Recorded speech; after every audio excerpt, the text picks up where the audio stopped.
Hi అండి. ఈ పల్లి చెక్కి అంటే ఎంతమందికి ఇష్టం? అండ్ మేము వీటిని వచ్చేసి పల్లి పట్టి అని అంటాము. మీరేమంటారో తప్పకుండా కామెంట్ బాక్స్‌లో కామెంట్ చేసేయండి. మా పిల్లల ఫేవరెట్ ఐటెమ్. ఇప్పుడైతే ఇంట్లోనే ప్రిపేర్ చేశాను సింపుల్‌గా. నచ్చితే మీరు కూడా ట్రై చేయండి. ప్యాన్‌లో అయితే ఒక కప్పు పల్లీలు వేసుకొని బాగా వేయించుకొని పొట్టు తీసుకొని పక్కన పెట్టుకోవాలి. అదే ప్యాన్‌లో ఒక స్పూన్ నెయ్యి వేసేసి ఒక కప్పు బెల్లం వేసేసి బాగా కరిగించుకోవాలి. సో ఏ కప్‌తో అయితే పల్లీలు తీసుకున్నామో అదే కప్‌తో అయితే బెల్లం వేసుకొని బాగా కరిగించుకోవాలి. కొంచెం కరిగిన తర్వాత యాలకుల పొడి వేసేసి ఒకసారి కలిపేసుకొని పాకం వచ్చిందో లేదో చూసేసుకోవాలి. మనకు వాటర్‌లో వేస్తే తెలిసిపోతుంది. ఉండలాగా వస్తే పాకం వచ్చినట్టే. ఇంకా అది స్టవ్ ఆఫ్ చేసేసి ఒక స్పూన్ నెయ్యి అయితే వేసేసుకోవాలి.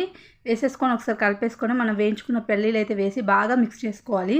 సో ఇలా ప్లేట్లో అయితే నెయ్యి పూసేసి అందులో వేసి ఇలా బాగా స్ప్రెడ్ చేసుకోవాలి. సో అది వేడిగా ఉన్నప్పుడు ఇలా కట్ చేసుకోవాలన్నమాట పీసెస్. సో చల్లారిన తర్వాత తీసేస్తే మనకి ఈజీగా పల్లి చెక్కి అయితే వచ్చేస్తుంది. వీడియో నచ్చితే please like, share and follow అండి. అండ్ నన్ను సపోర్ట్ చేయండి. బాయ్.